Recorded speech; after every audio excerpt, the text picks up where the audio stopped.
Hello and welcome to the Voice of Intuition podcast. My name is Susan Jane and I believe that trusting your intuition is the best way to live your life with meaning and purpose. Each week you will hear about how you can connect, develop and trust your intuition through the wonderful array of guests we have on the show and my own personal experiences. Join me to understand how your intuition can guide you towards a life full of meaning and loving purpose.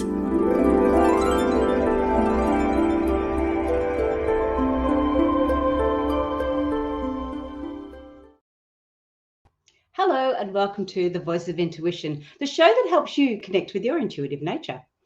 And I am Susan Jane. I'm your host for the show, and we have the lovely Michelle on today. Now, what I'm really going to enjoy with this one, because I'm going to ask them some pretty hard-hitting questions. I think I've said that before, and they probably weren't that hard-hitting, but they were interesting because today it's all about how we're helping ourselves to help our children. And that's how I'm looking at it. And yes, I believe that parenting has changed a lot, but the basics are still there. The basic understanding is still there. The way my daughter parents her daughter, it was very different to the way I parent mine, and yet those core morals and those core values are still there. They're still really, really strong. She just does it in a different way, which is really, really, it's lovely to watch. Can be frustrating. Sometimes I just want to give her a bit of a whop on the bum, but I don't. And I respect how my daughter raises her children, or my daughters raise their children, I should say, because I'm learning as well. And that's what today's all about. It's about how we can learn and take on some new understandings, take on some new ideas. And we have the expert for that, I can assure you. So welcome to the show, Michelle Henderson. Hey, well, thank you so much for having me. I am so excited for this conversation. Same here. I'm really like, because we are going to be looking at autism as well. And I know autism is what they call is a spectrum. It's like a slide. So one can have a great deal of it and one can have just a touch of it. We've got everything in between. So I understand that. But I also want to get an understanding of what the connection with it is with autism and our spirituality and that intuitive side of us. But first of all, who is Michelle Henderson? Who are you? How did you get from wherever you were to where you are now? And, I laugh whenever people ask me that because I always say, it helps to have a little bit ADHD as well, to be able to do a lot of things that I've done. I've just kept moving and growing and learning so much. So I really feel like I need to start, whenever I started finding out about being intuitive and also being an empath and feeling the energy around me and thinking that I was so different. And this happened when I was a child. And I became so shy because I'm thinking I can feel all these emotions, I can feel all this energy. I don't know what's going on. And sometimes I would know something before it would happen.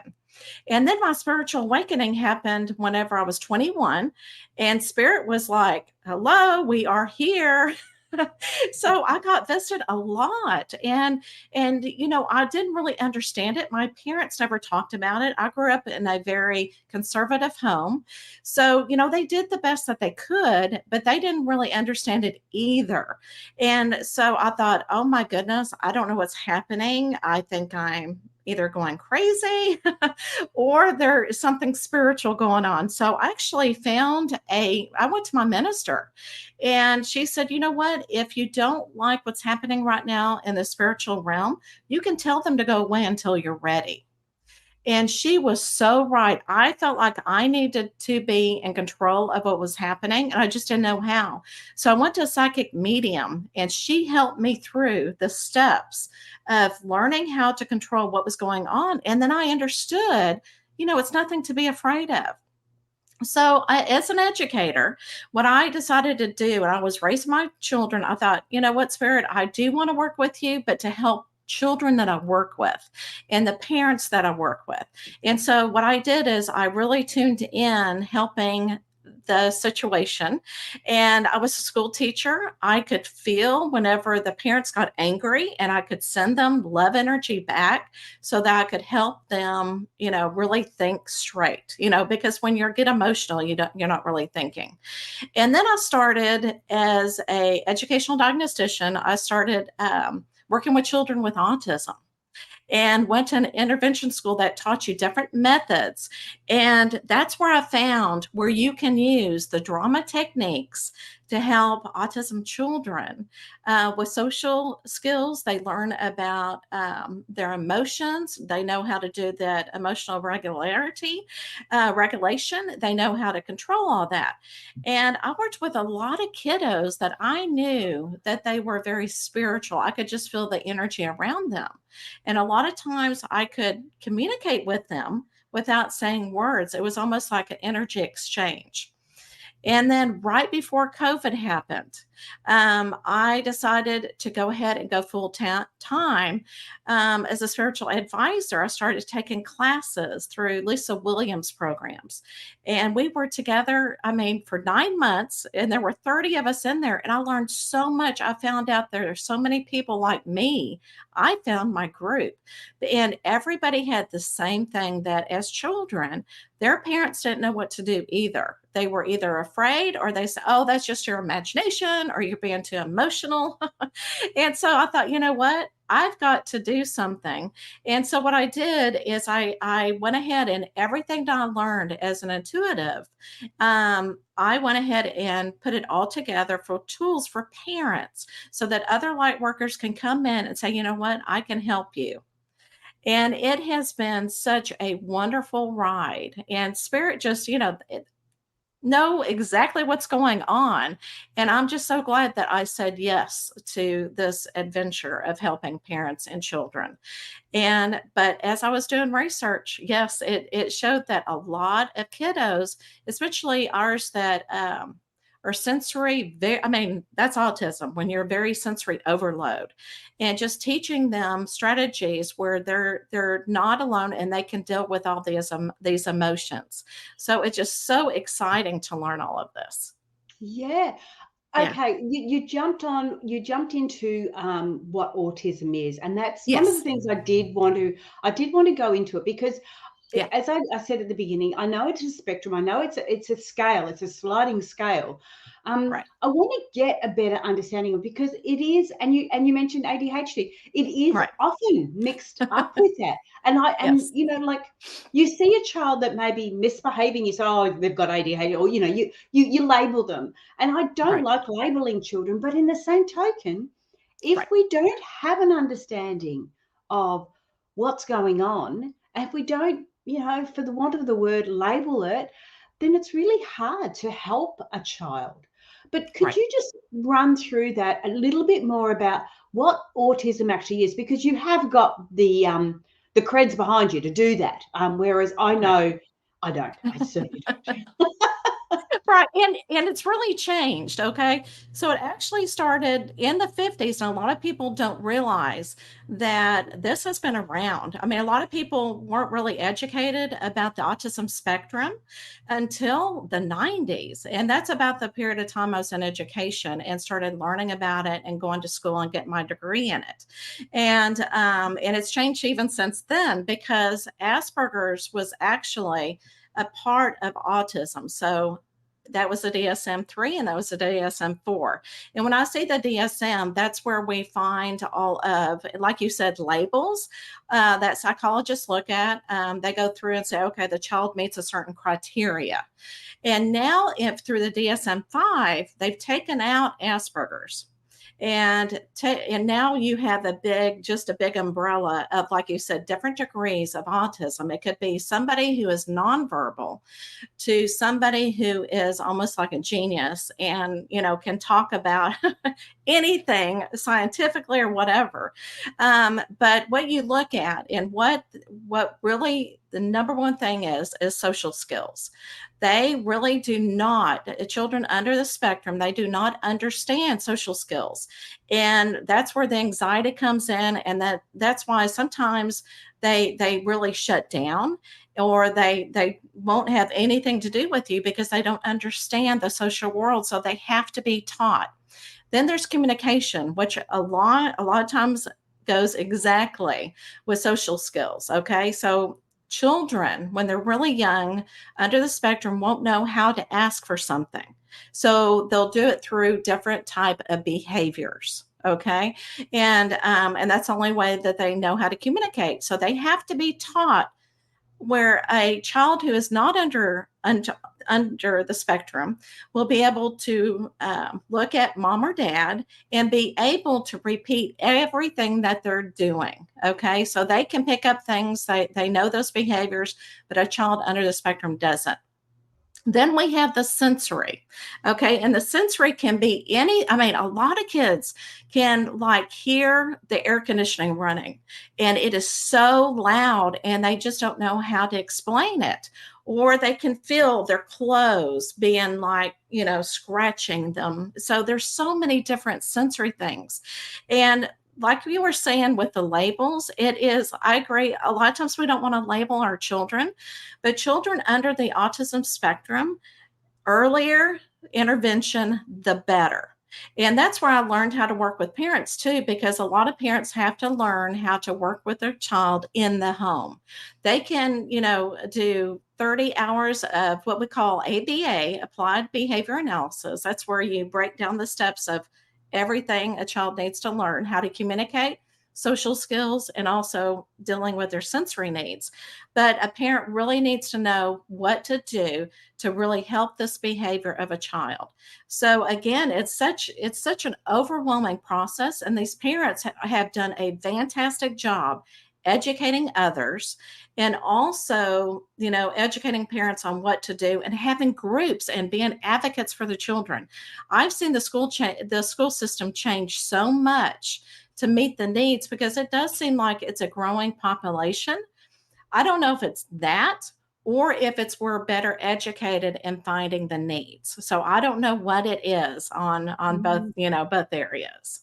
Yeah, Yeah. I absolutely agree, because we don't know, do we? And I've watched my daughter. So my grandson has he's under the spectrum, Oh, okay. and I've watched how she has worked with him, and how she handles it, and how much she is growing because Right. of trying different things and getting a better understanding of it, and trying this and trying that. And I can remember when I first looked at him, and I sort of went, I just, like, I just didn't get it. Like, you're trying to talk to him, Right. and this kid's going off the trolley.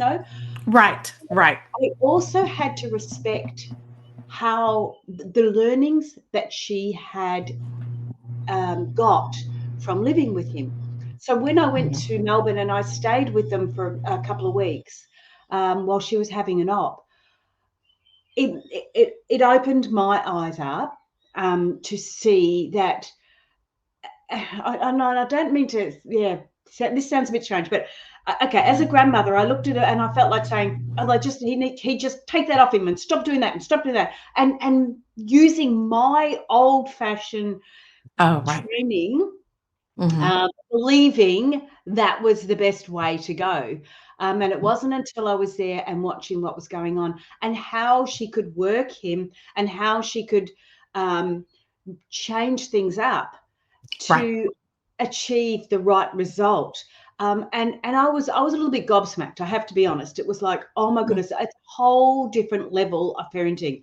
And I Hmm. take my hat off to her and any other Absolutely. parent, Hmm. any other parent that is going through that, because it is so hard. It is such a huge change from how you were raised, and how you were parented. You Right. can't use the same techniques. You have to learn completely new techniques. Right. Right. And as a behavior analyst, what we do is whenever you're looking at different behaviors and to teach parents how to teach your child, it's almost like you're breaking down the steps, step one, step two, step three, and so forth. We break these chains. If the program skips one and all of a sudden goes to three, the child's going to get confused and learn it the wrong way. So that's why it is so specific. And you are exactly right. But the number one thing is imitation. And imitation is so important. And sometimes what is really good, and that's why I love the drama and the video modeling aspect of it, is a child can watch something on TV that teaches a skill. And you've got, they first watch it and then you go, okay, let's practice the skill. And for a child under the spectrum to learn a skill, it takes like 100, what we say, trials, more than 100 trials, and to get it 100%. And it's just, you're kind of rewiring the brain. That's why we have to start so early, in life. And they're getting so good.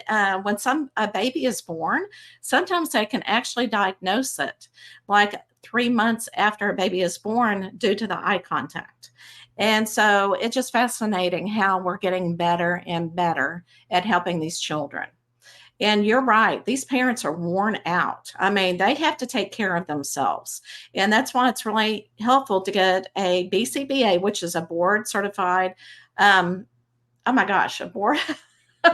I'm so used to saying BCBA, okay, board certified behavior analysis. There we go. Yeah. or somebody, because, and there are some companies that will actually give you some services, under a grant, because it can be so expensive. And insurances, and really, you can go to a doctor and they can diagnose that way.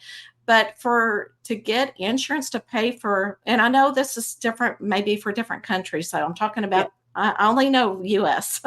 Yeah. So the insurance companies in the US, you have to have an evaluation either done by a medical doctor or a board, psychologist or psychiatrist.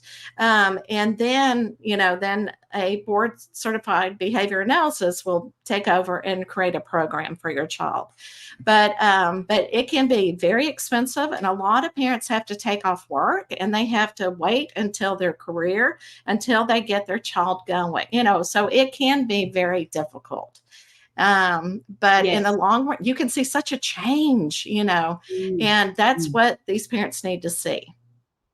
Yeah, yeah. So here in Australia, my daughter is in the throes of actually having him assessed, and Right. just to get into, you say early intervention, just to get in to see Hmm. someone Hmm. for this, it like 6 to 8 Yeah. months or something. It's just ridiculous. And we can see it growing and we can see it Hmm. changing. In Queensland here, we're having a lot of trouble with with youth crime.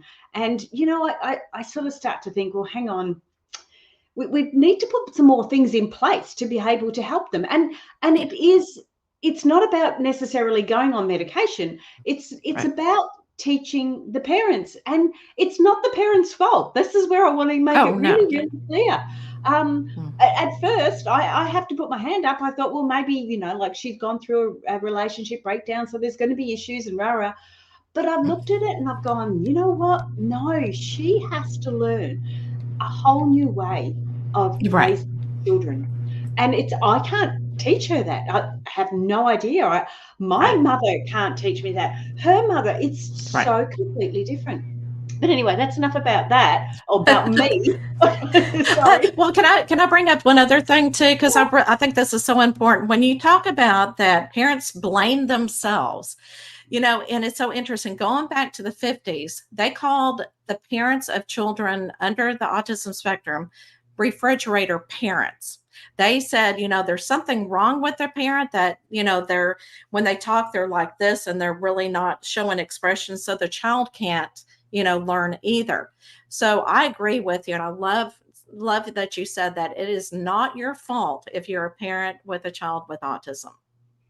Yeah, good one. That's yeah. So totally agree. I really, my heart goes out, and I guess the other aspect is that because it is so close to home for me, I can now see it, whereas I didn't see it before. And Right, so I get these people that can look on the outside and say, oh, well, they've just got behavioural problems, and the parents should be fixing that.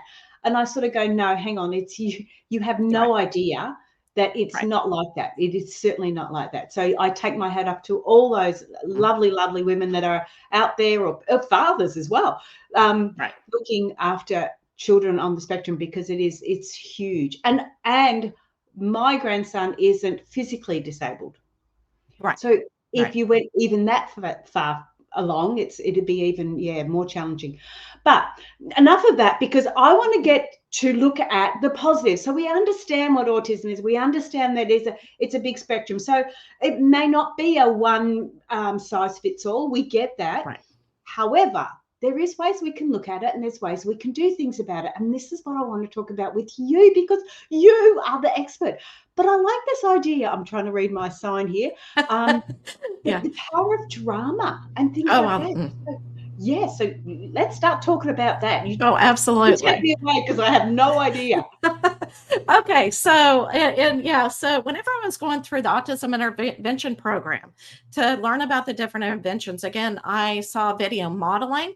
My own kids went through drama, and I started doing research. So then I told my husband, I came home, and I had a light bulb come on, and I said, I want to teach social skills through drama, through different aspects of drama and under the autism spectrum.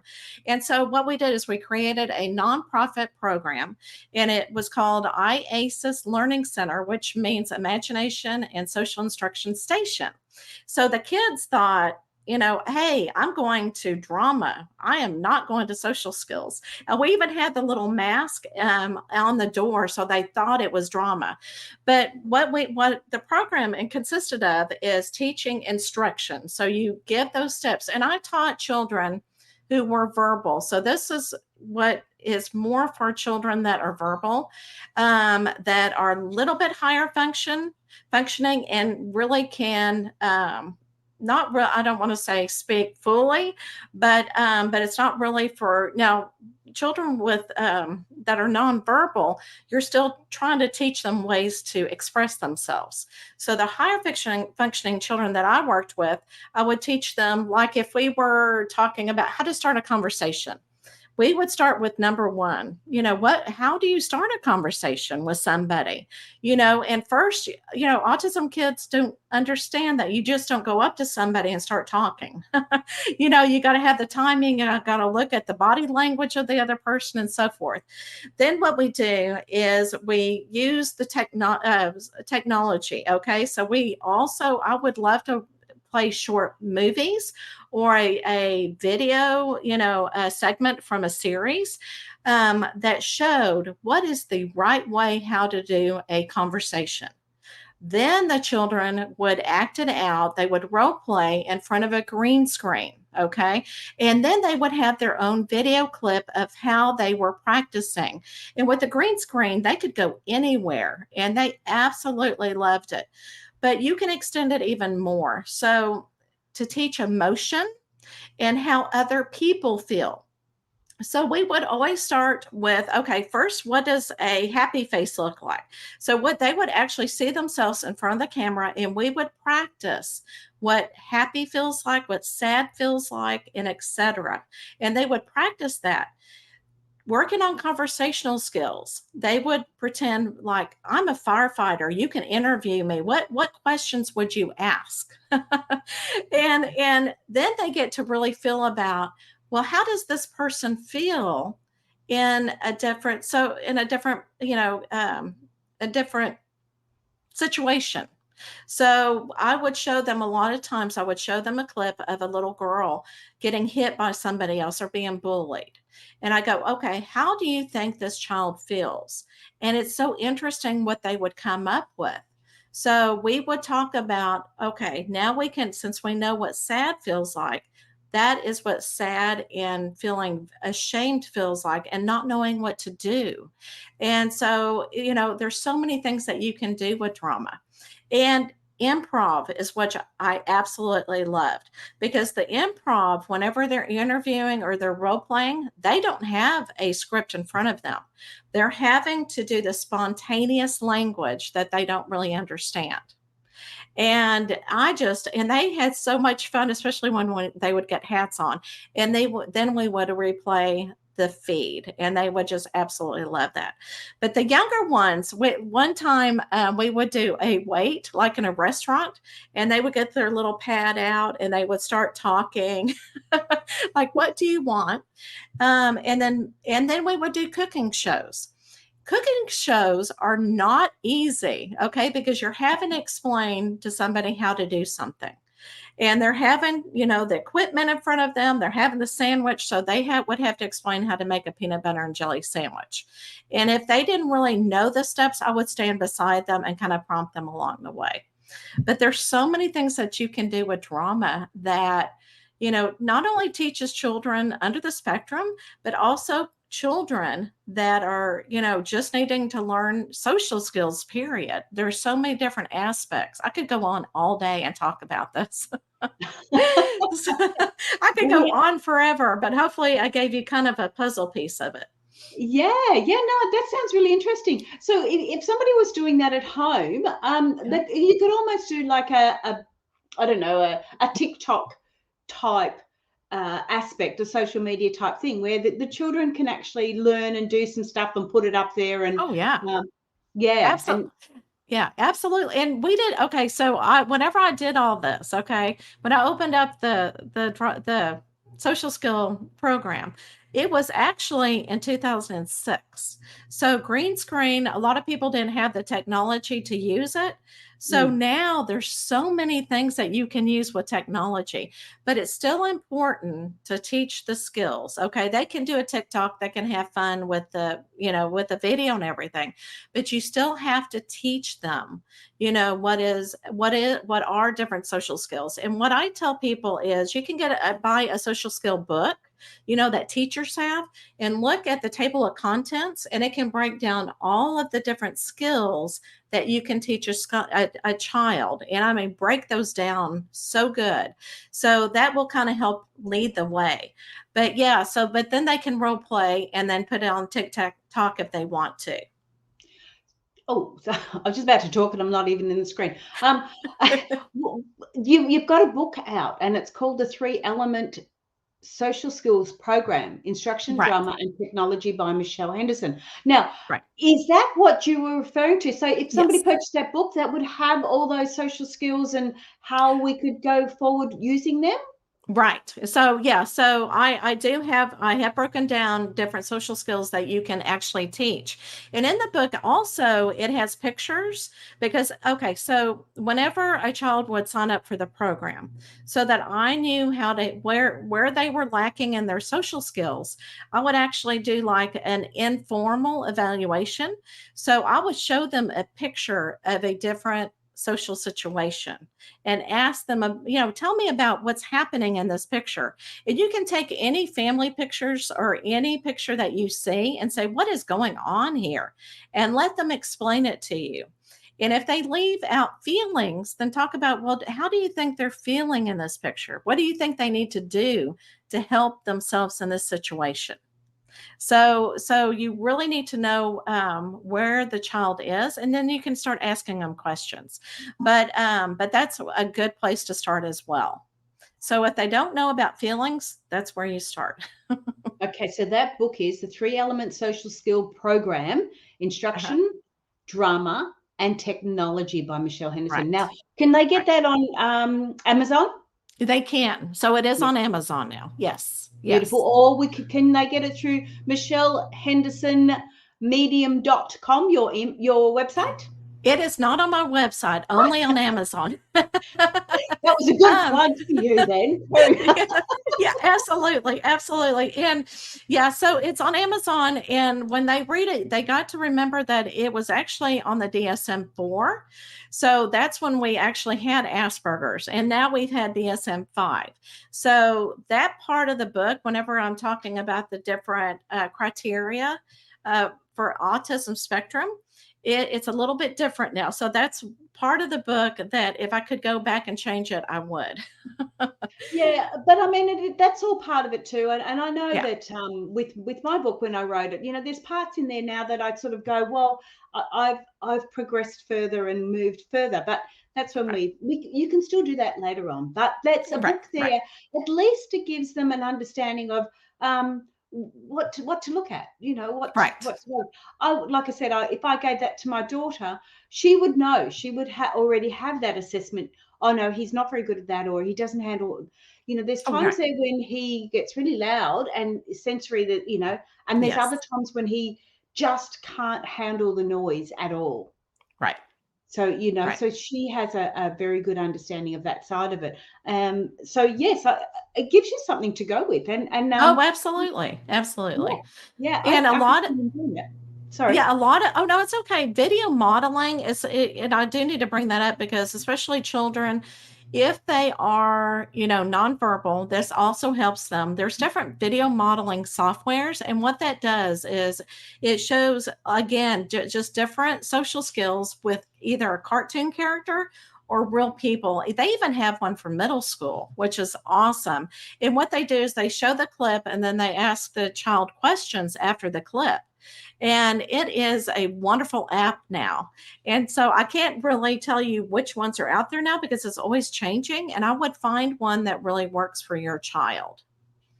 Yeah, that sounds really good. Yeah. Okay, so we've talked. I'm just going to make sure we're covering off on everything. Um, what I did want to go into as well is you have got another book. Wait, there's more.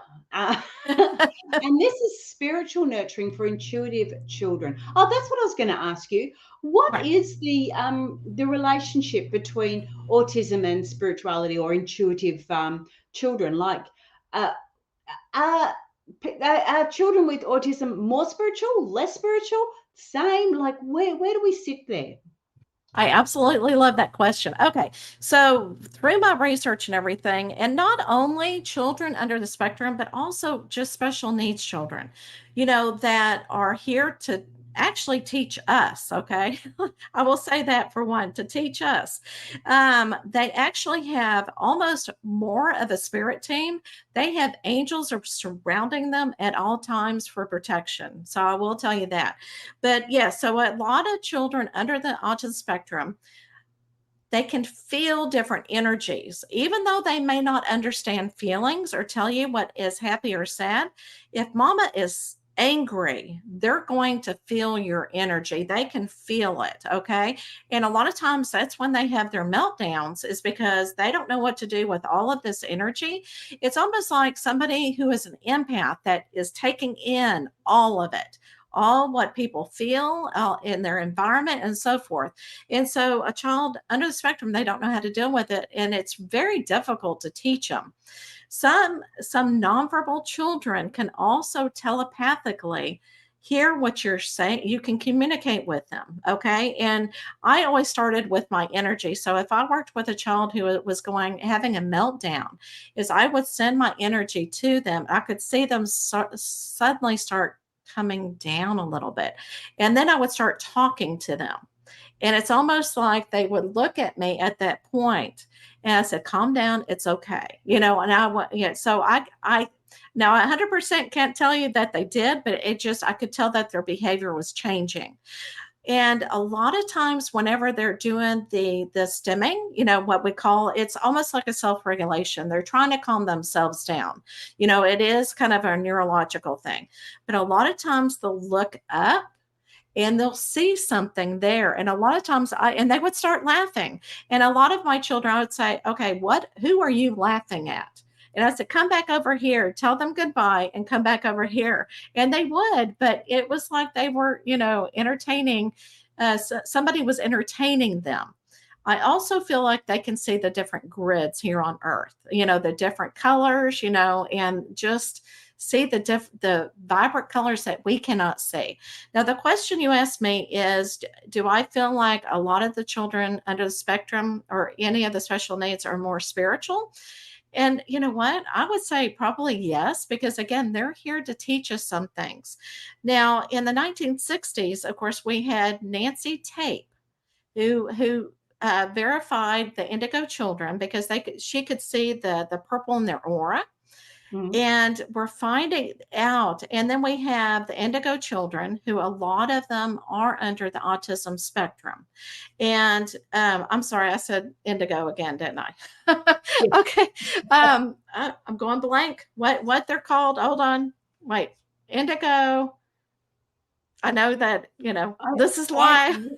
I know, and I know exactly what you mean, and I can't help you because I can't I think know. I'm any. going. Okay, so Nancy Tamp did the Indigo Children, Indigo children, yeah. and then There's Doreen another. Virtue came up with a different. I'm sorry. What? Yeah, there was another name for the children, and I can't. There wasn't the light workers because that's more of no, but there is another name, And and Rainbow Children came as well after yeah. that. And but yeah, so a lot of these children that are under the spectrum are here for a reason, and they're here to really enhance the energy. And some of these children are so bright and so rich with numbers, they're actually helping us with technology. So they are here for a reason, just like what we are. But I just feel like the spiritual world is not very far from them. Okay.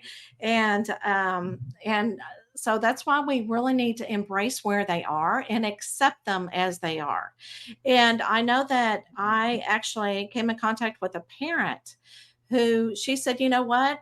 At one time, the BCBA was telling me to do something, but you know what? I didn't feel like that was right for my child. I wanted to meet them where they were.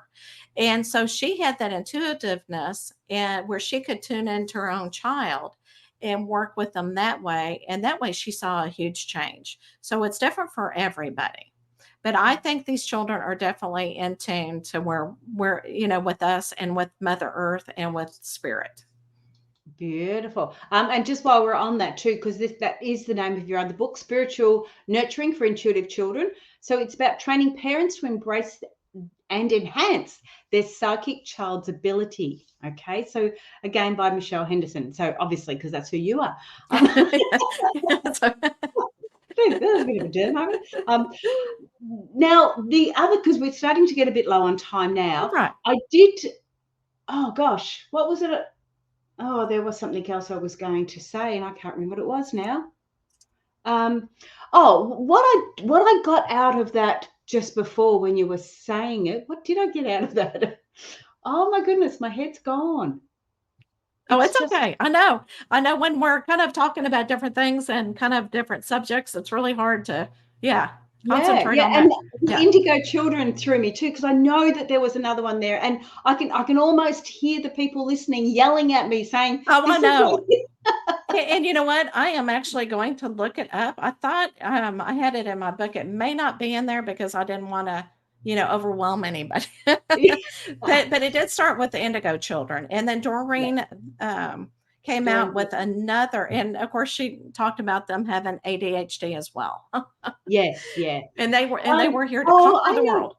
I Okay. know what it was. What I really got out of that, what you said, which I noticed, and I do bring it back to myself because it's part of my learning, and if I can help somebody else, that's great.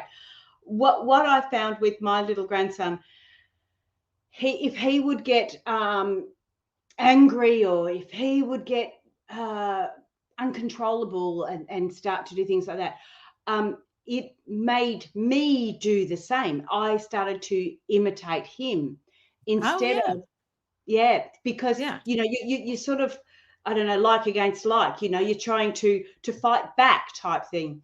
But what right, you turned around and said is, as soon as they start doing things like that, you do the opposite. You send calm, loving energy, because right, naturally, if you're bringing in more aggressive energy because you're trying to control them, they're taking that on, and doing the Right. same. And it just escalates and It escalates and does. escalates. It really does. It really does. And they really, and there are some children though that reach a threshold and it's really hard to bring them down. And that's where, yeah, you've got to take a deep breath as well, because again, it's just energy on energy. You just got to take a step back and make sure that they don't hurt themselves, because when they reach a certain point, they really don't realize what they're doing. And they can kick, they can scream, they can hurt themselves. And so you really need to make sure that the safety of the child and know what to do if that does happen. And I did want to bring up something as well. Temple Grayson, okay, is if you don't know anything about her, you've got to look at her. There's a movie about her, actually. And she is this brilliant scientist who has developed something with cows. She could actually really connecting with cows, something about cows. And so she felt like that, because we have cows for meat, and how they are killed was really not great for them, that it would bring them trauma as they died, and she did not want that. And this is coming from somebody under the spectrum that really doesn't understand people.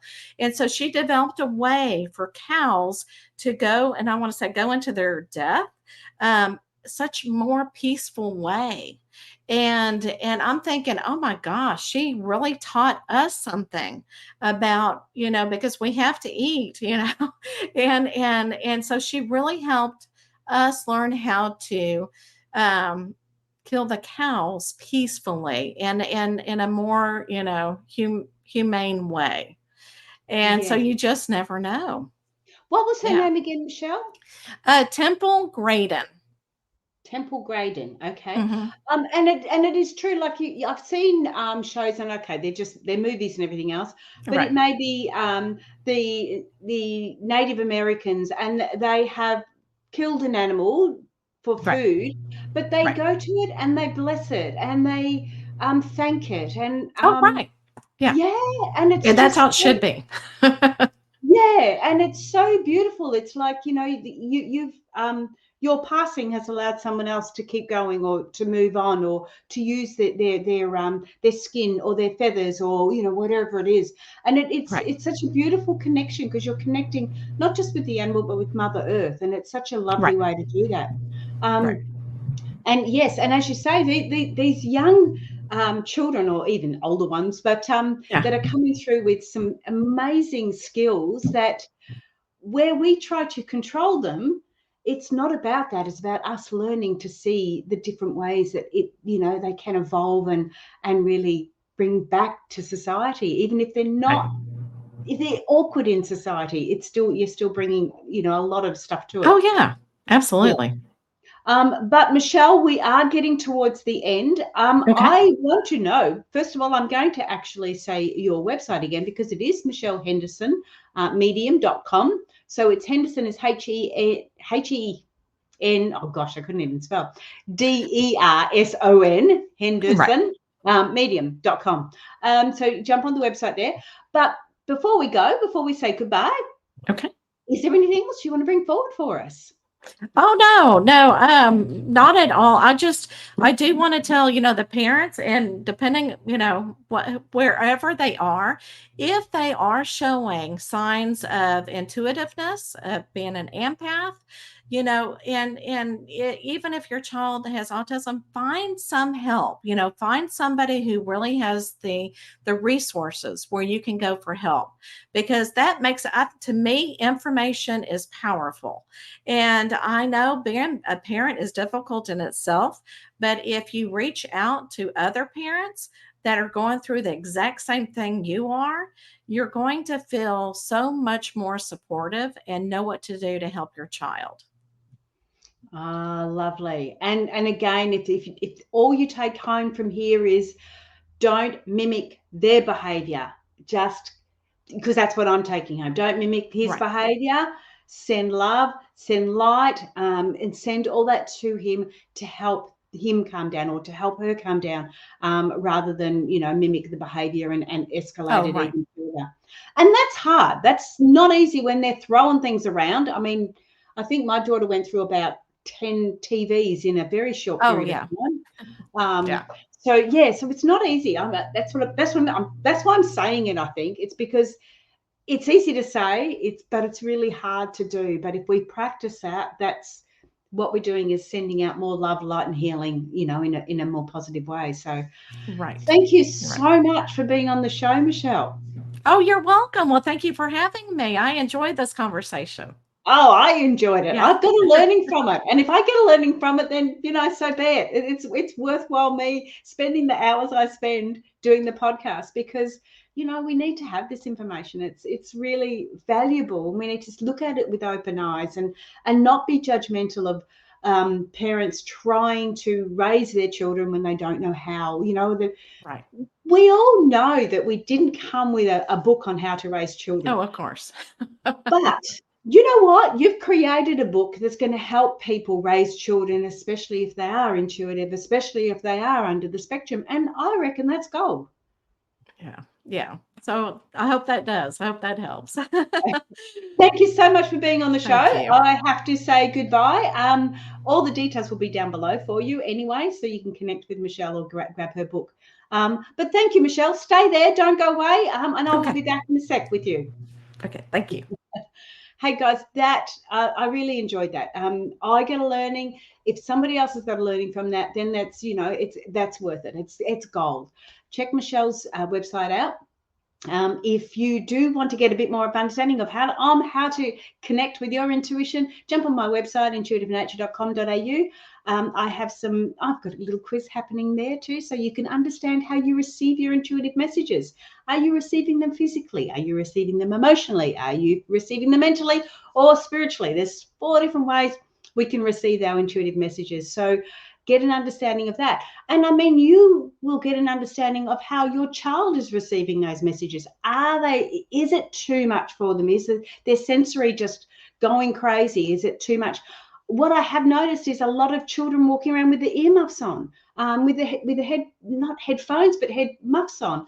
And I used to think, oh, there's something wrong. But that's part of that sensory. If you're noticing in that, then there's more and more children coming through that are more intuitive, that not necessarily more intuitive in a different way. There you go. But that's me. I've rattled on. Jump onto Michelle's website and have a look at that, or jump onto mine and we will go from there. I've got a great week coming up. I'm due to go on holidays soon, so I've got a lot of people lining up ready for while I'm away, so you make sure to get the podcast every week. Share, subscribe, like the podcast, and I will see you all next week. Okay, guys, bye for now.